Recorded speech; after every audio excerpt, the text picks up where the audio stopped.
కూటమి ప్రభుత్వ విధానాల పట్ల ప్రజలు ఆగ్రహంగా ఉన్నట్లు మాజీ మంత్రి కాకాని గోవర్ధన్ రెడ్డి అన్నారు. అవినీతి అక్రమాలు దుర్మార్గాలు చేయడం, ప్రతిపక్ష నేతలపై అక్రమ కేసులు బనాయించడమే లక్ష్యంగా ప్రభుత్వం పాలన సాగిస్తుంది అని ఆయన మండిపడ్డారు.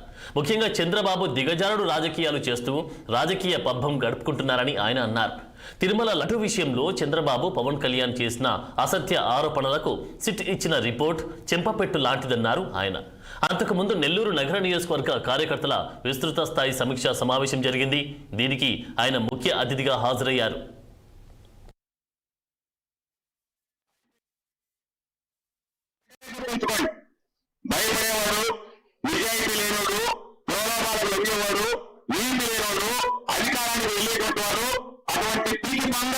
వైఎస్ఆర్ కాంగ్రెస్ పార్టీలో వదిలి వెళ్ళినా వైఎస్ఆర్ కాంగ్రెస్ పార్టీలో దమ్ము ధైర్యం నీతి నిజాయితీ కార్యకర్తలు మాత్రం ఈరోజు మిగిలికారు. కాబట్టి వైఎస్ఆర్ కాంగ్రెస్ పార్టీ ఎక్కడికి వెళ్ళినా సరే తీరుగా ఎవరినైనా మోటుకునేటువంటి పరిస్థితి ఏర్పడింది. అందుకనే ఎక్కడికైనా పెళ్లిళ్ళ కానీ లేదా కర్మంతరాలు కానీ వెళ్ళిపోతే మన వాళ్ళ సంగతి పక్కన పెడితే తెలుగుదేశం వారు కనపడారంటే మనం చూశారంటే అలా ఈసారి మీరే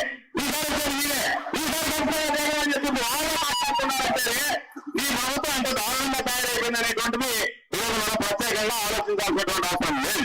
అటువంటి నేపథ్యంలో నేను మిమ్మల్ని అందరినీ కూడా కోరుకునేది, ఈరోజు ఇక్కడ రేపు చంద్రశేఖర్ రెడ్డి అనేటువంటి వారు శాసనసభ్యులైతే టెలికాన్ఫరెన్స్ ఫోన్ లో మాట్లాడేది మీరు టెలికాన్ఫరెన్స్ లో మాట్లాడుతూనే మీరు పనిచేస్తామనేటువంటి ఉండదు.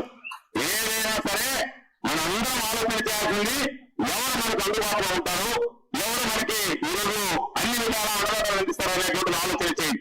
నేను అభిప్రాయపడుతున్నా, పాపం చంద్ర కష్టపడి ఎమ్మెల్యే అయ్యాడు. రేపు మీ అందరూ ఆదరణ ఆశీస్సులతో అతి సులభంగా ఎమ్మెల్యే నియోజకవర్గానికి ఇది ఎమ్మెల్యే కాబోతున్నాడు అని చెప్తున్నారు. కాబట్టి మంచి వ్యక్తిత్వం కలిగినటువంటి వారు ఏ పనున్నా సరే అందరినీ